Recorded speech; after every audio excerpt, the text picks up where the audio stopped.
Good evening, everybody. It's May 21st, 2020.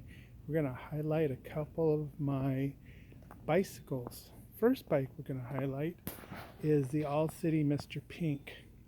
As you all know, I almost sold the All City past couple days. It was actually Wednesday, and at the very last second, I pulled out of the sale.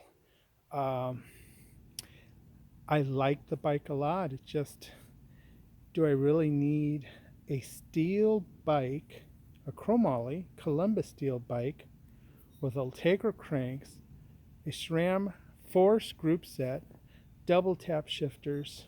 I mean, the bike is great. Head wheels. These wheels are super, super sweet and light.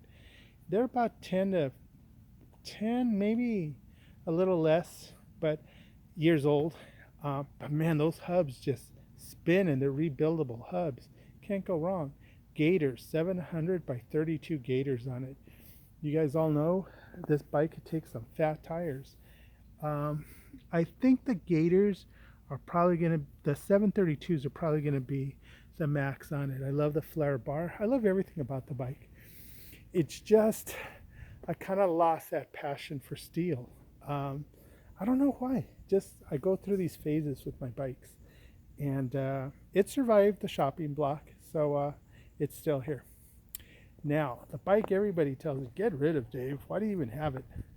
The 4130 State. The 4130 State is just a basic chromoly frame with a chromoly fork. Um, it's got uh, bosses for two water bottles, front rack, and a rear rack. Um, what do I like about it? Super stiff frame. Welds look really good on it. It's a really clean looking bike. I like the colorway too. It's kind of got that Cannondale colorway going on. Um, how does it shift? Well, it's a down tube shifter. Something, I don't even know what it's called, Pro something or other. Um, Shifting, it is what it is. It's a, it's a friction, well, it's an index shifting, but it's kind of low end index. What I love about the bike, the turbo saddle, the carbon pedals on it. The cranks actually look pretty good too. They look like old Campy cranks, and they're state cranks. You guys all know my Fuji Roubaix. These are the wheels off my Fuji Roubaix. And the Fuji, after or when I sold it with a pair of Mavic rims on it. So the person who has that Fuji now has really a 2015, but with just beautiful upgraded parts. So I've heard from him a couple times now, and he's really pleased with the bike. And this bike, the Scott, got the Scott for $739. I had one viewer say that InCycle's still selling it for $850. Um, did I get lucky? I don't know, man. I'm not gonna tell my trade secrets, but I got it cheap, and I basically used the money from my Fuji Absolute and my old Peugeot, the Peugeot PH 501, which just collecting dust, and somebody really, really wanted it, and I knew somebody was really, really going to want it. Um, so I sold it, and that bike was a beautiful old bike, but I lost interest in it. After I started buying a whole bunch of bikes after that, I just lost interest in it.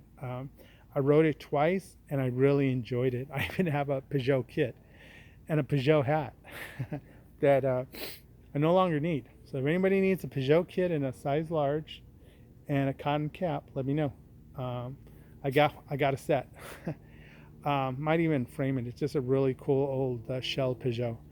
Um, but this bike, the Scott Speedster 30, did a few adjustments. Yesterday I spoke about the handlebars. Well, I didn't flip the stem, but what I did is I lowered the stem. So now it's about 4 millimeters lower than it was as of yesterday. The saddle I pushed back a little bit and leveled it out. Other than that, I adjusted the rear brake because I like really, really tight brakes, meaning I just barely want to tap on them and it's a brake. A lot of guys leave them really loose. I don't know why. Um, but when you have a manual rim brake, I just like to tap on them. And if you look at these are all rim brake bikes. Just a tap. This one barely. And this one, probably the best modulation out of all of them, but then it better be, you know, it's SRAM. It's a high-end group set, second from the top. Um, I just like these spikes. If you guys have questions on the Scott, great value, endurance geometry.